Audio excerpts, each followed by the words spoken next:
Hi there, it's Jennifer, and today I'm going to do a video for this channel that's really different from videos I do. It's not about makeup, it's not about organizational projects, it's just about life and my life in the past year. And so if you're not interested in hearing a personal story or whatever, then I won't be offended if you just decide not to watch anymore. But I wanted to share this because I think a lot of times when we go through hard times and we don't share them, we feel really alone and it almost magnifies our issues. And when we do share them, we often find that other people are going through the same thing and we get advice and encouragement and support when we share. And so I just figured, I've been going through something and maybe a story I have to share will be helpful, or maybe you guys have a story to share with me that kind of goes along with this. But I have really been thinking in the last several weeks that I am happy to wave goodbye to 2015. It was probably the hardest year I've ever had, all because of one circumstance in my family, and that is that my father has Parkinson's disease with dementia. We've known about it for a while.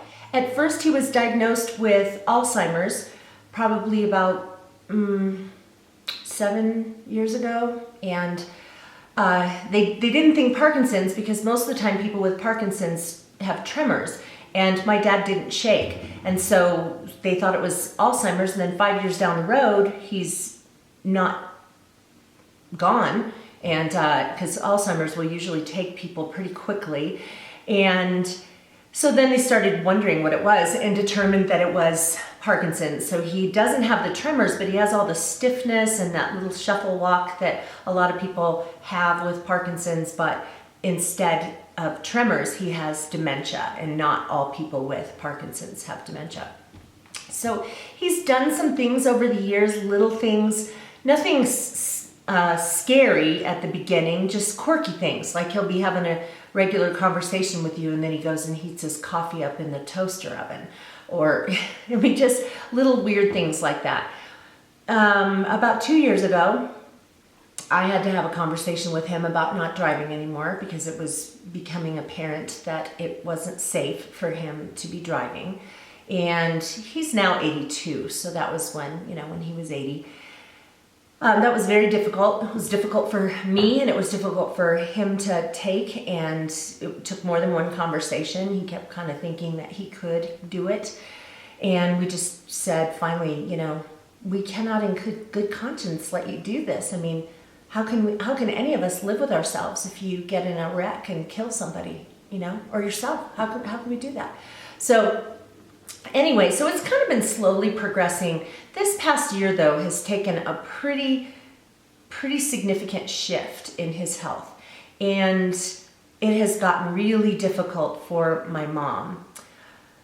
She has had just a really hard time with the role of caregiver. And he was always just this wonderful husband to her who took care of everything. And she's had to take on a lot of stuff. And so that was really difficult. And so she was having a hard time, which then, caused me to have a hard time. My husband and I live in the same town as my parents. My two brothers, though, don't live anywhere close. My one brother lives in California, the other in Florida. So it's really kind of us who are here to help them. And so I help out my mom by I would have him come over to my house during the day, like 3 days a week or 2 days a week, so she could have some time to herself. And then now she will go out of town from time to time, and he'll come and stay the weekend at our house. And we're working people, both of us, my husband and I, so that complicates the issue of being able to help too. But it has been a really tough road. And last spring of 2015, I just was feeling anxious all the time. Like there was just this feeling of impending doom. Something bad was going to happen all the time. I'm not like that. I'm not a depressed person. I'm not an anxious person. I'm not a worrier. I am a person who sort of just takes control of a situation and fixes things and moves on. But you know what? You can't fix something like this. And you know that the only outcome for getting out of it is that, I realized that the only outcome for getting out of this situation is that my dad will die, So what kind of good situation is that? I mean, you can't fix that.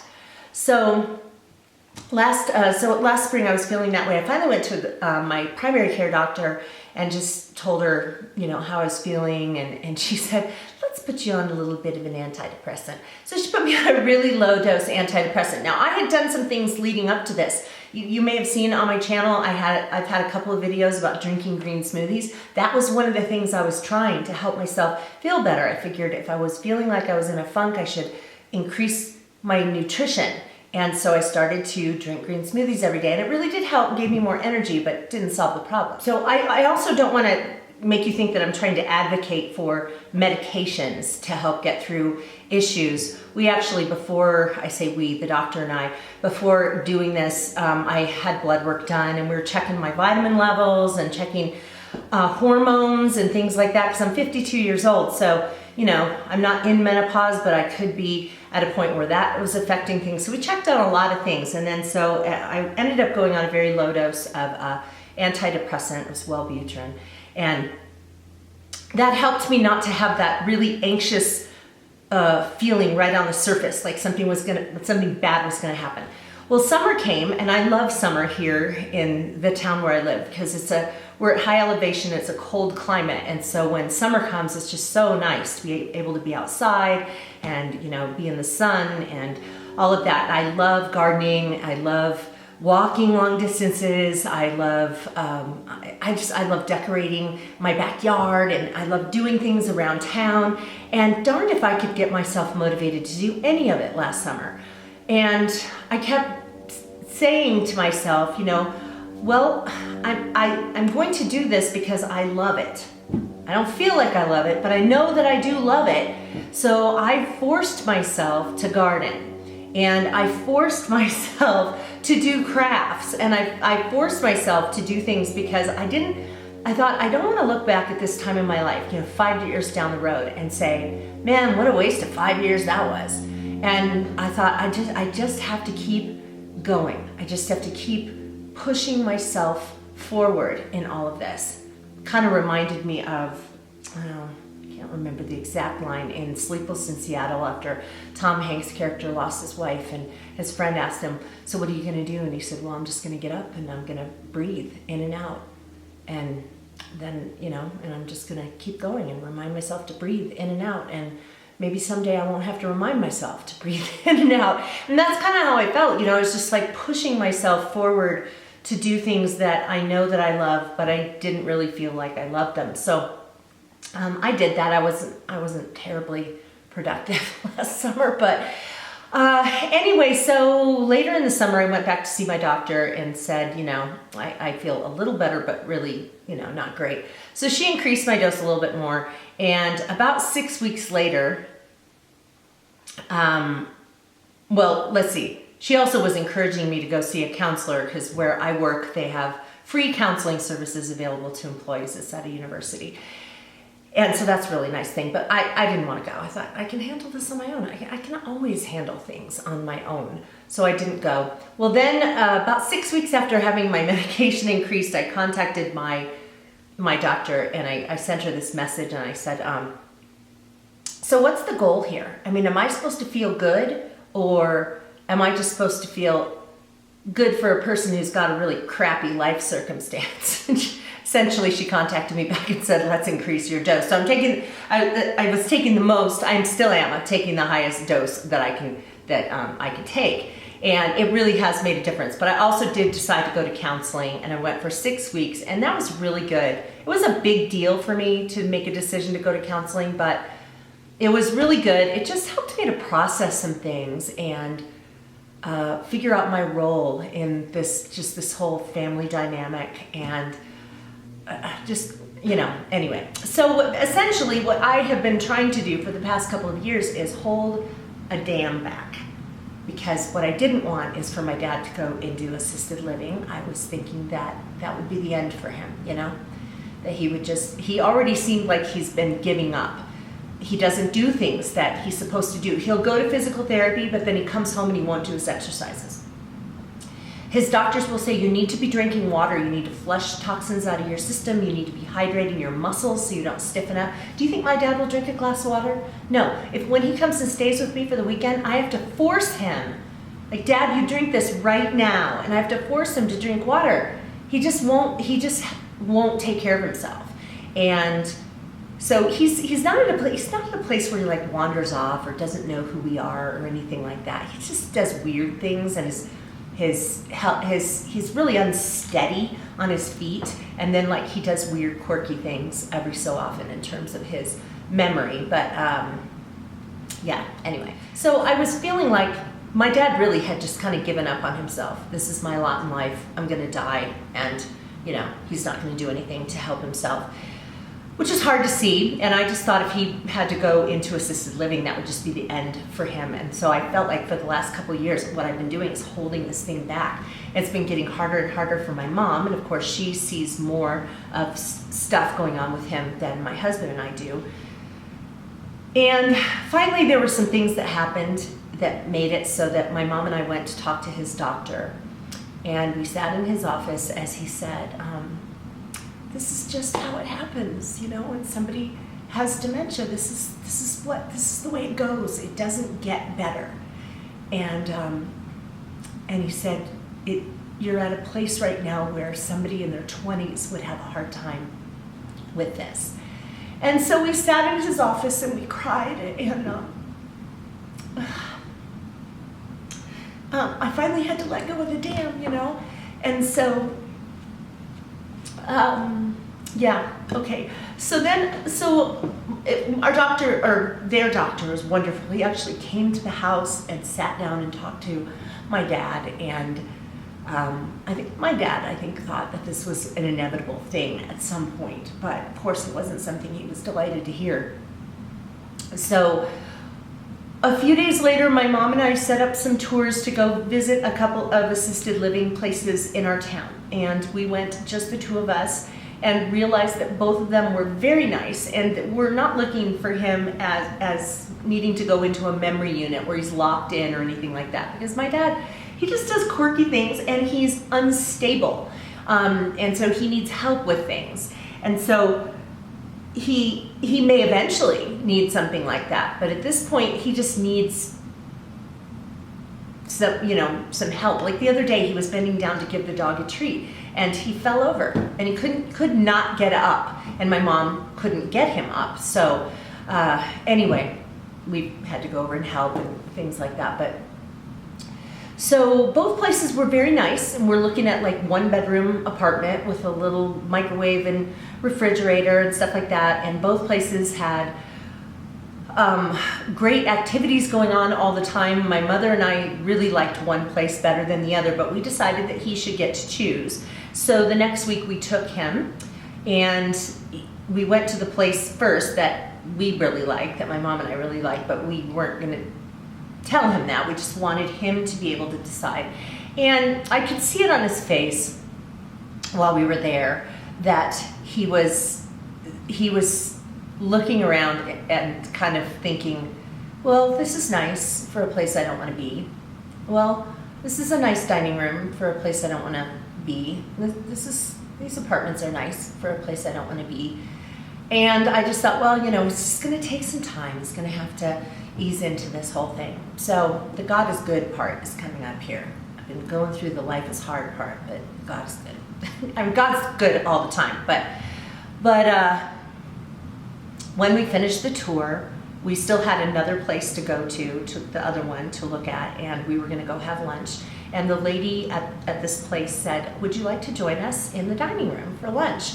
She said, we'll get you some free passes. And the dining room was amazing. It's set up like a restaurant. A waitress comes up to your table and takes your order, and the crazy menu, and the food was amazing. And really amazing. So there are people, I didn't even realize this, but people out in the community who decide they're going to go over to this assisted living place just to have lunch in their dining room because it's like $8 for lunch, a lot of food, and it's really good. So that was really nice. And so I could kind of tell that my dad was sort of overwhelmed with everything. He did really enjoy his lunch, but he was kind of overwhelmed, and we had to go on to the next tour. So as we're getting ready to leave, my mom and I are kind of heading to the door, and my dad is slowly putting on his jacket, and he's staring over at the people at this one table, a group of people who lived there. And I'm thinking, okay, awkward, my dad's staring at these people. And then he starts walking in that direction, and I thought he was confused. So I said, Dad, we're over here. And he looks at me and he says, just give me a minute. He walks over to the table and looks at this one guy, and he said, I know you. And the guy looked up at him and he said, I know you. At this moment, my mom and I are like, oh my gosh, this is a total God thing. The guy, of course, they both have dementia, so they couldn't place right away where they knew each other. But the guy stood up, and they both introduced each other, and both of them went, oh, we were in a Bible study together.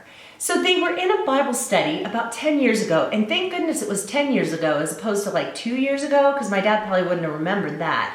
But they were really good friends and really liked each other. And the guy said to my dad, well, I have Parkinson's with dementia. My dad was like, well, me too. You don't say. So they're sitting there talking about this, and this guy just said, I was diagnosed with this a while back. My wife left me. He said, my body was withering away. My brain was not functioning well. And I woke up one day and decided that I didn't want to just be alive, but I wanted to live. And he said, so I moved in here, and my life has never been the same. And he said, and I've started to take care of myself and go to physical therapy. And he said, now my brain is working better, and I'm a docent at a museum down the road. And he was just talking about how this community had completely changed his life. And my dad's smile on his face, ear to ear, was just amazing. And it was almost like I saw in my dad's face that there was hope, that he didn't have to give up on his life, that he could make changes and have a whole new chapter of his life. And so, really, I would never have imagined this. Never. And in fact, I had this Bible verse going through my head. It's from Ephesians 3:20, and it says, glory be to him whose power working in us can do infinitely more than we can ask or imagine. And I would never have thought to ask or imagine this. So we did go over to the other place after that, and he was much more engaged, asking questions and all of that kind of stuff. But at the end, he did make a decision to go into the place where his friend was. And he said that both places were nice, but it helped to have a friend there. So he's on a waiting list. He's not in yet, and we don't know how long it will be before a one-bedroom apartment there opens up. So he's still at home, but the really cool thing is that they have so many events going on over there. He's been looking at the calendar and having me take him to things over there. So I took him to a balance class. I took him to a veterans event. My mom and dad and my husband and I went to a Christmas buffet. So he's been wanting to get to know people and hang out over there. And it's just been amazing because for the last 2.5 years since my dad stopped driving, he's just been tagging along with everybody. And now he has some stuff of his own. And so he's really looking forward to it. He actually said that he would rather do this than stay in his own home situation now, because he realizes that this is going to be a really cool chapter of his life. And I just started to think about, that life can seem so difficult. But God is faithful and good, and even in tough times, things can look up. I was thinking a couple of months ago, I listened to a song. It's a really old song. This is going to date me. It's probably from the early 90s. It was by a Christian singer whose name is Pam Thumb, and I'll link the song in the place below, but get ready to get some Kleenex. If you're going through a difficult time, get some Kleenex. It's not just a bummer song. It actually is hope. It's called Life is Hard, but God is Good. And there's this one part of it that says, I think these are the words, Jesus never said it was an easy road to travel. He only said that we would never be alone. when your last shred of hope is starting to unravel, don't give up. He's on your side, or he's by your side on this journey home. And so it was just something that I always knew that God was there. I always knew that I wasn't alone in it, but it was so encouraging to see a little bit of a light in all of this. That's been a really difficult time. And and it's, it's not over. My dad may be excited about moving into this place, but there are going to be difficult stages because my dad's health is going to continue to decline. And so more difficult times will come, but I was just grateful for a little glimmer of light in all of this. Just, sometimes it helps to have little reminders that, that God's still there and helping. So, all right, so there's my story. I'm not going to, be making videos about this on any kind of a regular basis, but I just have been feeling for a while like I should share this. And if you're going through a tough time like this too, just know that you aren't alone. And if you've been dealing with stuff like this with a parent who is having declining health, or going through, just the decline that comes with dementia or anything like that, I'd love to hear your advice or whatever, just about how you've managed with things, because it isn't easy, aging parents, going through the aging parents thing is not easy to begin with, but boy, that's such a nasty disease, dementia is really just an insidious, nasty disease, and it affects everyone. So, all right, so this is Busy Being Jen, not being so chipper like she normally is, but I thought I would just share that story with you, and I hope that you guys never have to go through something like this, but I think we all hit hard times in life, and so we will make it through. We'll make it through. We'll push forward and make it through.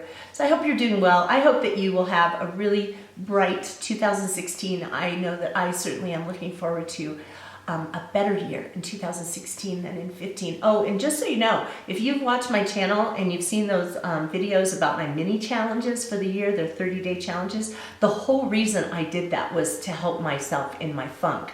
I figured if I can't motivate myself to do much of anything, then I'm going to do these things for 30 days, like drink enough water, get good sleep, encourage myself to be creative on a regular basis, or journal. So that was the whole reason I put those together. And if you're kind of in a funk that way, you might want to check out, I'll link the videos, some of the videos in the space below. And if you subscribe to the channel, then you'll get updates when new ones have been uploaded. But there will be a new challenge every month that has to do with taking care of your physical well-being. All right, I'm done now. I hope you guys are doing well. I hope I will see more of you on Busy Being Jen. Take care, you guys. Bye-bye.